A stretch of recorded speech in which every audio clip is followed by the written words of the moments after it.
They cut my trees while I was at work, not by accident, not from a storm, not even pretending it was maintenance. They cut them clean, fast, and only on the side that blocked their view. By the time I got home, the only thing left standing was the part that didn't matter to them. That was the moment I understood something. This wasn't about landscaping. This was about control. I remember the exact color of the sky when I pulled into my driveway that evening. That deep orange you only get right before the sun drops behind the hills. It should have been peaceful, one of those quiet moments where the world feels still. But something felt off, like the air was too open, too exposed, like someone had taken a wall away without asking. I sat in my truck a second longer than usual, just looking ahead, trying to figure out why everything suddenly looked wider. Then I saw it. At first, it didn't fully register because your brain doesn't immediately jump to someone trespassed and cut down part of your property. You look for simpler explanations. Wind damage, something fell. But as soon as I stepped out and walked toward the back fence line, the denial started to crumble. The trees weren't broken. They weren't torn. They were cut. Clean cuts. Intentional. Surgical almost. I had a line of maples and old cedar running along the back edge of my land. Nothing fancy, but they'd been there longer than I had. Tall enough to block the ridge behind my property. Tall enough to give me privacy. Or at least they used to. Now they looked lopsided. One side of each tree stripped almost bare, branches gone in smooth, angled slices, sap still wet and glistening like the job had been done just hours earlier. The other side untouched, full, almost mocking what had been taken. Whoever did it knew exactly what they were doing. They didn't hack randomly. They trimmed only the uphill-facing sides, the side that blocked the view from the houses above. That's when it clicked. Behind my property sat a development called Silverline Ridge, gated, polished, the kind of place where every house looks like it came out of a catalog. Glass railings, outdoor kitchens, infinity edges, fire pits you probably light twice a year just to say you have one. They built it about 6 years ago, carved right into the hill. And from up there, the view was incredible. Valleys stretching for miles, sunsets that probably made people feel like they'd made it in life. Except my trees were in the way, or at least they had been. I stood there for a long time just staring at those cuts, trying to process the audacity of it. Because this wasn't just someone trimming over a property line by a few inches. This was someone making a decision for me, on my land, without the courtesy of a conversation. And the more I thought about it, the less it felt like a mistake, and the more it felt like someone testing how far they could push. I went back inside, still trying to keep my head clear. Anger without proof doesn't get you anywhere, and the last thing I wanted was to go up that hill and start something I couldn't back up. So I pulled up my security footage. 10:14 a.m. A white utility truck came in through the rear access path, not the main road, not where someone enters unless they don't want attention. 2 guys got out, safety vests, helmets, chainsaws already in hand. No hesitation, no checking, no knocking. Just straight to work like they'd done this before. They moved fast, cutting in sections, dropping branches in controlled pieces so nothing fell into the wrong area. It was clean, efficient, professional. Too professional. And what really got me, no logo on the truck, no company name. Nothing that tied them to anyone. Just a blank white vehicle and 2 guys who clearly weren't worried about being seen. I leaned closer to the screen, zooming in frame by frame until I caught the license plate. A little blurry, but readable enough. I wrote it down. That's when something shifted for me. Up until that moment, I was still hoping this was some kind of misunderstanding. Maybe a contractor went too far. Maybe someone assumed the boundary was different. But the way they came in, the way they worked, the way they left, that wasn't confusion. That was permission, just not mine. I didn't sleep much that night, not because I was scared, but because once you realize someone crossed a line like that, you start wondering what else they think they're entitled to, and how long it's been happening without you noticing. Around midnight, I got up and walked back outside, stood in the dark where the trees used to block everything. And for the first time since I'd bought that place, I could see lights from the houses up the ridge. And that's when I noticed something else. Small red dots. At first, I thought they were reflections, porch lights hitting glass or something. But as my eyes adjusted, I started to count them. 1, 2, 3. More than I expected. Cameras mounted along the edge of that development angled downward, not toward their own streets, not toward their driveways, toward my land, toward my house. One of them had a direct line toward my bedroom windows. I stood there a little longer, just letting that sink in, and I remember thinking very quietly to myself, all right, so that's what this is. It wasn't just about a view, it was about visibility. And suddenly, this wasn't a neighbor issue anymore. The next morning, I drove up to Silverline Ridge. The gate wasn't subtle. Tall stone pillars, polished metal, cameras tucked into every corner. I hit the call button, kept it simple. Told them my name, said I needed to speak with whoever handled the HOA. Didn't mention the trees, didn't mention the cameras. Not yet. There was a pause, a soft click, and then the gate slid open. Driving up that hill, you could feel the difference immediately. Everything was curated, controlled. Every lawn trimmed to the same height, every driveway spotless. And the higher I went, the clearer the valley became. Wide, uninterrupted. I knew exactly what had been removed to make it that way. The HOA office sat near the top. Glass front, clean lines, framed sunset photos on the wall, like they were selling the view as much as managing it. I walked in, was greeted by a woman whose smile arrived a little too quickly, and waited. About 10 minutes later, a man came out from the back office, mid-50s, clean cut, confident in that quiet way that comes from being used to authority without having to raise your voice. He introduced himself as Daniel Mercer, president of the HOA. Extended his hand like we were about to have a friendly conversation. I shook it. We sat. So, he said, folding his hands neatly on the desk, what seems to be the concern? I watched him for a second, just long enough to make it clear I wasn't here to dance around it.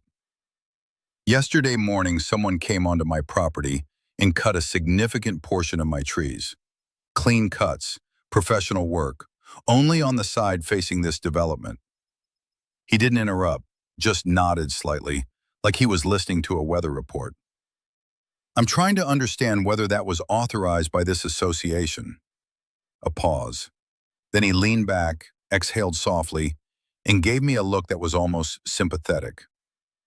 We've had some discussions recently, he said, regarding shared growth along the property line. I shook my head before he could go further. They're not shared. Another pause, tighter this time. Our understanding is that certain vegetation was encroaching in a way that affected multiple homeowners' views. I let that sit for a second, then leaned forward just enough. That's not my problem. That's when the tone shifted. Not dramatically, but enough. He clasped his hands together again, this time a little firmer. We're willing to compensate you for any trimming that may have occurred beyond what's considered reasonable. I almost smiled at that, not because it was funny, but because it told me everything I needed to know. This wasn't a mistake they were trying to fix. This was a situation they thought they could settle. How long do you think it takes to grow privacy? I asked, keeping my voice level. He didn't answer, just held my gaze. And in that silence, there it was.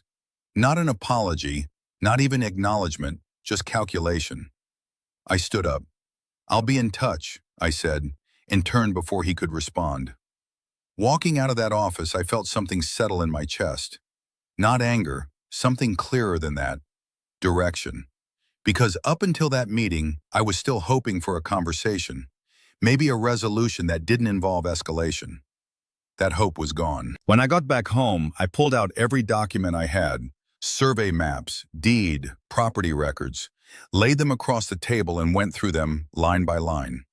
Not because I doubted what I knew, but because I wanted everything airtight. And it was. Every boundary clearly defined, every inch accounted for. There was no gray area, which meant what they did wasn't just disrespectful, it was illegal. But the trees, as frustrating as that was, weren't the part that stayed with me. It was those cameras. So I went back outside, this time in broad daylight, walked the entire boundary line slowly and deliberately, and looked up. Really looked. There were more than I'd noticed the night before, mounted on poles, attached to corners of houses, some angled just enough to avoid being obvious. But once you saw it, you couldn't unsee it. Every single one pointed downhill, toward my land, toward my house. I walked back inside and made 3 calls. First, a surveyor. Someone recommended by a guy I trust.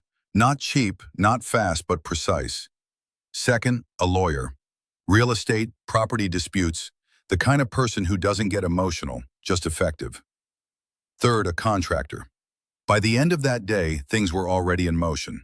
Saturday morning, the surveyor showed up. Older guy, quiet, didn't waste words. Just got to work like he'd done this 1,000 times. Measured everything twice, checked angles, cross-referenced maps. By Sunday afternoon, bright orange stakes were going into the ground along my property line, one after another, clear, invisible, and impossible to ignore. I didn't have to say anything. Those stakes said it for me. Monday morning, my lawyer sent certified letters. Formal notice of trespass, property damage, and potential invasion of privacy. Carefully worded, no threats, just facts. The kind that make people realize they may have stepped further than they intended. And Tuesday, the contractors arrived. 2 trucks, early, efficient, materials already prepped. One of the guys gave me a quick nod. Fence going right along these markers? He pointed at the line of orange stakes stretching across the back of my property. I looked up at the ridge, the houses, the glass balconies, the cameras that hadn't moved yet. Exactly along that line, I said. He nodded. Got it. And just like that, we started building something they couldn't ignore. They started early, before the sun had fully burned off the morning fog. The kind of quiet where every sound carries a little farther than usual. You could hear the metal before you saw it, the clank of panels being unloaded, the hum of equipment warming up. Steady, deliberate. No rush, no hesitation, just a job getting done. I stood there with my coffee, leaning against the side of the truck, watching it come together, piece by piece. I'll be honest, there was a part of me that wondered if this was going too far. Not legally, not logically, but socially. Because once you build something like that, you're not just solving a problem, you're making a statement. And statements echo. The first post went in just after 7:30. Deep, solid, permanent. Then another, and another, until the lines started to take shape, stretching across the back of my property like a boundary that had always been there, just invisible until now. The panels followed. Thick steel, matte finish, no gaps, no decoration. Not ugly, not pretty, just final. By mid-morning, it was impossible to ignore. I noticed movement up on the ridge. Silhouettes at first, then clearer shapes as people stepped out onto their balconies, coffee cups in hand, arms crossed, trying to figure out what exactly they were looking at. A couple of them pointed. One disappeared inside, probably making a call. I had a feeling I knew exactly who they were calling. My phone rang around noon. I let it go twice, then picked up on the 3rd ring. Mr. Carter, that same controlled voice. We need to talk about what's happening on your property. I glanced over at the fence, now halfway complete. Looks like construction to me, I said. Another pause, longer this time. This structure, he continued, choosing his words carefully, is excessive. I almost laughed. Not out loud, but enough that he could probably hear it in my voice. You mean like sending a crew onto someone else's land and cutting their trees without permission? Silence. We've already discussed compensation. No, I cut in, still calm. You offered to pay for trimming. That's not the same thing. His tone tightened just a fraction. This fence is going to create tension within the community. I looked up toward the ridge again, the glass. The cameras still pointed down. It already exists, I said. I'm just making it visible. There it was, the shift. Not in volume, not in words, but in control. Because for the first time since this started, he didn't have it. We believe some of those cameras you're referencing are for general security purposes. he said slowly. I let that sit, then stepped a little closer to the fence line, looking directly at one of those lenses. Then they won't mind being turned away from my bedroom window. That landed. You could feel it through the silence. We'll review the positioning, he replied. Good, I said. I'll continue building. And that was the end of that call. By late afternoon, the fence was complete. 8 feet tall, solid from end to end. No breaks, no angles left open. Just a clean, uninterrupted wall of steel that did exactly what it was supposed to do. It blocked everything. The view, the cameras, the casual glances from people who thought distance gave them permission. For the first time since I bought that place, I couldn't see the ridge. And more importantly, they couldn't see me. That night felt different, quieter. Not because the world had changed, but because I had taken something back that I didn't realize had been slipping away. I sat out back for a while, just listening. No distant chatter, no flicker of movement from above. Just wind through what was left of the trees and the low hum of the fence cooling in the night air. It should have felt like victory, but it didn't, not entirely. Because the truth is, walls don't just keep things out, they change what's inside too. Wednesday morning, something unexpected happened. A truck pulled up, not sneaking in through the back, not unmarked, clearly labeled. Company logo on the side, crew in uniform. They stopped at the edge of the property and one of the guys walked up and knocked. I opened the door. Morning, he said, holding out a clipboard. We're here on behalf of Silverline Ridge HOA. We've been authorized to begin restoration work along your tree line, if that's still acceptable. I looked past him at the truck. Restoration? Yes, sir. Native replanting, privacy screening, structural balancing, full coverage. It's all outlined here. He handed me the paperwork. Detailed, professional, signed. I skimmed it once, then again, slower. Guaranteed survival rates, follow-up maintenance, full cost covered, no negotiation. I stepped aside. Go ahead, I said. And just like that, they got to work. Over the next few days, things shifted. New trees went in, younger, sure, but strategically placed. Dense, layered, designed not just to grow, but to block. To restore what had been taken in a way that made it harder to take again. Privacy screens followed, subtle, natural-looking, blending into the landscape. Not a wall like mine, but effective in a different way. And up on the ridge, the camera started to move. One by one, angles adjusted, positions changed, some removed entirely. Others redirected back toward their own streets, their own driveways, where they probably should have been pointed from the beginning. No announcement, no acknowledgement. Just quiet correction. By Friday, the work was done. Saturday morning, I found an envelope at my front gate. No stamp, no postage, just my name in clean, deliberate handwriting. Inside, a formal letter of apology. Carefully worded, of course. No direct admission of intent, no explicit ownership of the decision. But enough. Enough to make it clear they understood where the line was now. And maybe more importantly, that I wasn't going to let them move it again. I stood there for a while after reading it, looking out at the new trees, the fence behind them, the ridge now hidden from view. And I realized something I hadn't expected. I didn't miss the view, not even a little. Because what I had now felt better. It felt like mine again. But here's the thing.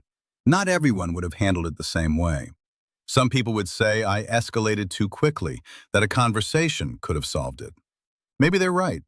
Maybe if I'd gone up there first, knocked on a few doors, tried to work something out, things would have played out differently.